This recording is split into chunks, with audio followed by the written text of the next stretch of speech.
வணக்கம் அன்பர்களே.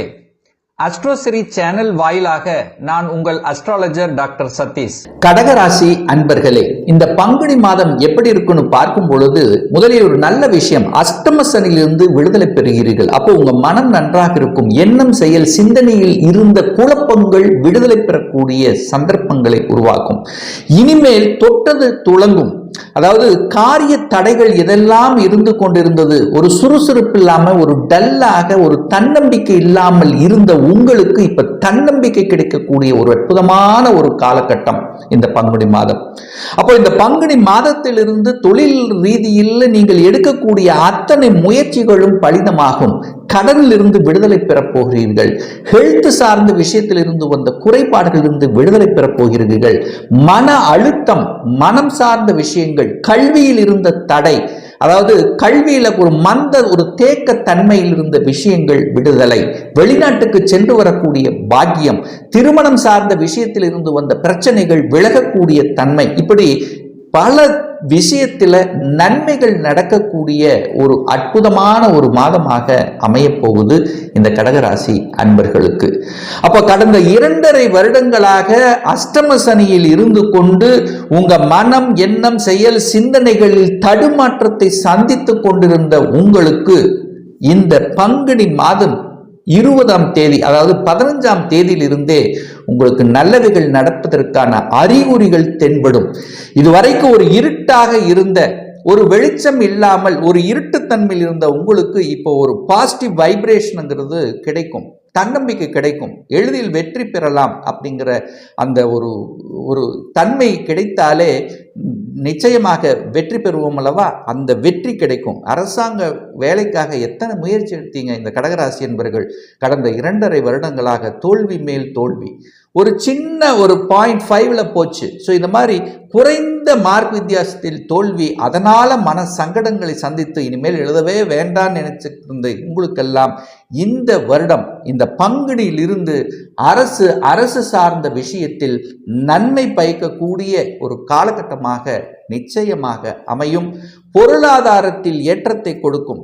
குடும்ப விஷயத்துல பிரச்சனை, தன விஷயத்துல பிரச்சனை, உங்க வாக்கு விஷயத்துல பிரச்சனை, நீங்க நல்லதே பேசினாலும் அது ஒரு தீமையாகவே மாறிக்கொண்டிருந்தது. குடும்பம் விஷயத்துல ஈகோ பிரச்சனையா இருந்தது. கணவன் மனைக்குள்ள ஒரு தொந்தரவு இருந்தது. கணவன் ஒரு சைடுல, மனைவி ஒரு சைடுல இருந்தது. ஸோ இந்த மாதிரியான விஷயங்கள் இப்போ குடும்ப உறவுகள் மேம்படக்கூடிய தன்மைங்கிறது இந்த காலகட்டம், இந்த பங்குனி மாதத்திலிருந்து உங்களுக்கு வெளிச்சத்தை நோக்கி செல்லக்கூடிய அமைப்பு பிரகாசமாக இருக்கிறது. தனத்தில் இருந்து வந்த பிரச்சனை நிச்சயமாக தீரும்.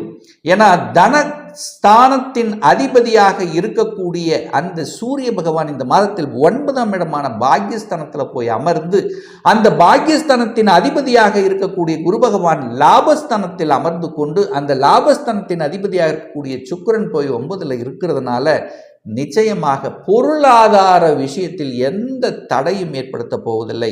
பொருளாதாரத்தில் விருத்தி தான் இடைய போகிறது. ஆனால் என்ன, சுப செலவுகள் ஆகும். அப்போ அதாவது செலவுகள் நிறைய இருக்கும். வருமானம் வரும், அதுக்கு தகுந்த மாதிரி செலவு வரும். அப்போ என்ன, சுப செலவுகளாக கன்வெர்ட் பண்ணிக்கிறது புத்திசாலித்தனம்.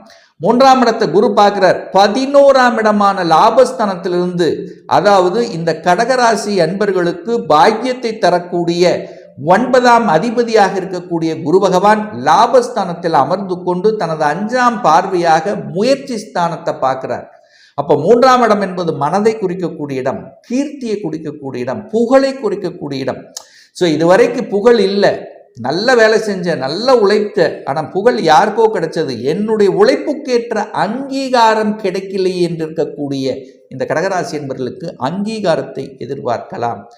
புகழ் கிடைக்கும், கீர்த்தி கிடைக்கும், சகோதர வகையில் நல்லவைகள் நடக்கக்கூடிய தன்மை, சகோதரர்களுக்குள்ள இருந்து வந்த கருத்து வேறுபாடுகள் விலகக்கூடிய தன்மை, பிரயாணம் ஏற்படுத்தும். அதாவது வியாபாரம் செஞ்சுட்டே இருந்த, ஏதோ ஒன்று நடக்குது, அந்த வியாபாரத்தில் ஒரு தேக்கமாக இருந்த விஷயங்கள், ஒரு டல்லாக இருந்த விஷயங்கள் அப்படியே மாறும். புதிய ஒப்பந்தங்கள் உங்களுக்கு தேடி வரக்கூடிய தன்மை இந்த பங்குனி மாதத்தினுடைய இறுதியிலேயே நீங்கள் எதிர்பார்க்கலாம். பிரயாணத்தின் மூலமாக அனுகூலம், ஆதாயம். அப்போ ஒரு ஆதாயம் கிடைக்கக்கூடிய, அப்ப டிராவல் மூலமாக அனுகூலம் ஆதாயம் இருக்கு. விற்பனையாகாத பொருள்கள் விற்பனையாகும்.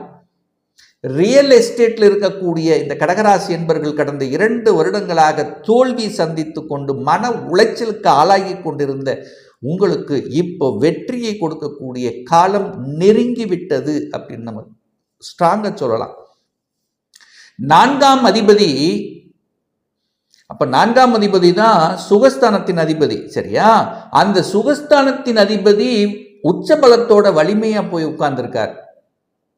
அப்போ சுக்கிரன் உச்ச பலம், 4ஆம் அதிபதி உச்ச பலம்.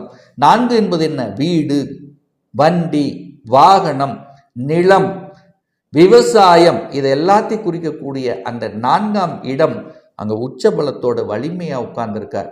இப்போ வீடு வாங்குவதற்கு கடந்த 2 வருடங்களாக வீடு வாங்கணும் கரெக்டா சொல்யூஷன் அமையல. சரி, ஒரு குழப்பமாகவே இருந்தது, வாங்கிக்கலாமா வேண்டாமா, அந்த குழப்பம் அத்தனையும் தீரும். இந்த பங்குனி மாதம் 20லிருந்து தெளிவு பெறுவீர்கள். தெளிவான ஒரு வீடு வாங்கணும், சொந்தமாக ஒரு வீடு வாங்கணும், சொந்தமாக ஒரு வாகனம் வாங்கணும். ஸோ இந்த எண்ணங்கள் உறுதிப்பாடு எடுக்கக்கூடிய தன்மை இந்த காலகட்டம் சிறப்பாக இருக்கு. குழந்தை நலன் திருப்தியா இருக்கும். குரு பகவான் 5ஆம் இடத்தை பார்க்கிறார். இதுவரைக்கும் சனி பகவான் 5ஆம் இடத்தை பார்த்து 5ஆம் இடத்தை கெடுத்து கொண்டிருந்தது, குழந்தையை கெடுத்தது, பூர்வீகத்தை கெடுத்தது, உங்களுக்கு கிடைக்க வேண்டிய புகழ் உங்களுக்கு கிடைக்காமல் கெடுத்தது, உங்களுக்கு கிடைக்க வேண்டிய அந்த அதிகாரம், அதாவது ப்ரமோஷன் இல்லாமல் பதவி கிடைக்காமல் தடுத்தது. அத்தனையும் நிவர்த்தியாக போகுது. இந்த பங்குனி மாதம் எண்டில் எதிர்பாராத பதவி மாற்றம், பதவி உயர்வு கிடைக்கக்கூடிய அம்சம் பிரகாசமாக இருக்கிறது இந்த கடகராசி அன்பர்கள். குரு பரிபூர்ணமாக அந்த 5ஆம் இடத்தை பார்க்கிறார். வேற யாரும் பாவ கிரகங்கள் பார்க்காத தன்மை இருக்கும்போது குழந்தைகள் நன்றாக இருக்க போகிறது. குழந்தைகளால் நற்பெயர் கிடைக்கக்கூடிய தன்மை, குழந்தைகளுடைய படிப்பு நன்றாக இருக்க போகிறது. குழந்தைகளுடைய ஆசைகளை பூர்த்தி செய்வீர்கள். அதாவது 5-11 ஒரு வகையில் கனெக்ட் ஆகும்போது அந்த குலதெய்வத்தின் இயற்கையாகி அந்த இறைவனுடைய அனுகிரகம் என்பது பரிபூர்ணமாக கிடைக்கக்கூடிய அம்சம் இந்த காலகட்டம் சிறப்பாக இருக்கிறது. 6க்குரியவன் கடன், நோய், எதிர்ப்பு, பகை, வம்பு, வழக்கை கொடுக்கக்கூடிய 6க்குரியவனான குரு பகவான் தனக்கு 6ல போய் உட்கார்ந்துருக்கார். அதாவது லாபஸ்தானத்தில் இருக்கார். கடனால் ஆதாயம். இனி பாருங்க, கடனால் ஆதாயம், கடனை கட்டிவிடலாம் என்கின்ற தன்னம்பிக்கை. கடன் என்ன பண்ண போகுது? ரைட்டு, நம்மளுடைய சுப செலவு தானே. ஒரு வீடு வாங்கியிருக்கிறேன், அந்த வீட்டுக்கான ஒரு கடன் நமக்கு இருக்கு. ஒரு தொழிலுக்காக, அபிவிருத்திக்காக ஒரு கடன் வாங்கியிருக்கேன், அந்த கடனை கட்டிவிடலாம் என்கின்ற தன்னம்பிக்கை. கடன் வாங்கி கடன் மூலமாக அனுகூலங்கள், ஆதாயங்கள் பெறக்கூடிய தன்மை, எதிர்ப்புகள் விலகும். இதுவரைக்கு கூட இருந்து கொண்டே குளிப்பறித்து கொண்டிருந்த அந்த எதிர்ப்பாளர்களை அடையாளம் கண்டு கொண்டு அதற்கு தகுந்த மாதிரி செயல் திட்டம் தீட்டு வெற்றியடையக்கூடிய தன்மை இந்த காலகட்டம் உண்டு. அரசாங்க ரீதியில் எக்ஸாமில் வெற்றி கிடைக்கக்கூடிய தன்மை, வேலை கிடைச்சிடும். இதுவரைக்கும் 2 வருஷமாக வேலை செட்டில் ஆகல, படித்த படிப்புக்குண்டான வேலை இல்லை, அப்படியும் நான் வேலையில் இருந்தாங்க. எத்தனையோ எதிர்ப்புகள், தொந்தரவுகள், அழுத்தம், ப்ரெஷர், டென்ஷன், அஷ்டம சனி, ஐயோ ஏதோ ஒரு வகையில் தொந்தரவு கொடுத்து கொண்டிருந்தது. என்ன நல்ல தசாபுத்தி இருக்கும்போது ஓகே. இந்த 80% ஆஃப் கடகராசி அன்பர்களுக்கு தொந்தரவு, பிரச்சனை, எந்த ரூபத்திலும் ஒரு மனம் நன்றாக இல்லாத தன்மை. இப்ப நல்லா இருக்க போறீங்க. எல்லா விஷயத்திலும் உங்களுக்கு நன்மைகள் நடக்கக்கூடிய காலகட்டம் நெருங்கி விட்டதுன்னு சொல்லலாம். தன்னால் சந்தித்தீர்கள்.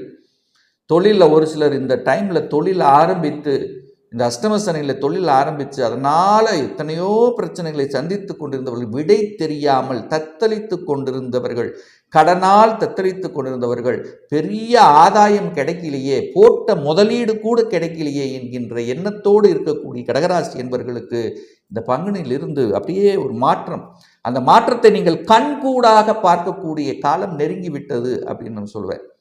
வெளிநாடு போயிட்டீங்க, வெளிநாட்டில் நிம்மதியாக இல்லை, குழந்தைகளை தன்னுடைய மனைவியை விட்டு விட்டு வெளிநாட்டில் போய் இருந்து கஷ்டப்பட்டு கொண்டிருந்தவர்கள், குடும்பத்தோடு ஒன்றிணைய முடியாமல் இருக்கக்கூடிய இந்த கடகராசி என்பவர்கள் இப்போ இந்த பங்குனிலிருந்து ஒரு திட்டம் தீட்டி குடும்பத்தோடு வெளிநாட்டில் போய் செட்டில் ஆகக்கூடிய வாய்ப்புகள் சந்தர்ப்பங்கள் நிச்சயமாக உண்டும். தொழில் ரீதியாக போட்டி ரீதியாக புதிய புதிய தன்மைகள் நல்லவைகள் நடக்கக்கூடிய எத்தனை நண்பர்களை பிரிந்து விட்டீர்கள், நண்பர்கள் ஒன்றிணையக்கூடிய காதல் சார்ந்த விஷயத்தில் காதல் தோல்வி, காதல் கைகூடவில்லை, காதல் ஏற்பட்டு காதல் பிரிவு, இந்த மாதிரியான சில கஷ்டங்களோடு அனுபவித்துக் கொண்டிருந்தவர்களுக்கெல்லாம் நல்ல காலம் பிறந்து விட்டது அப்படின்னு சொல்லலாம் இந்த பங்குனி மாதம் முதல்.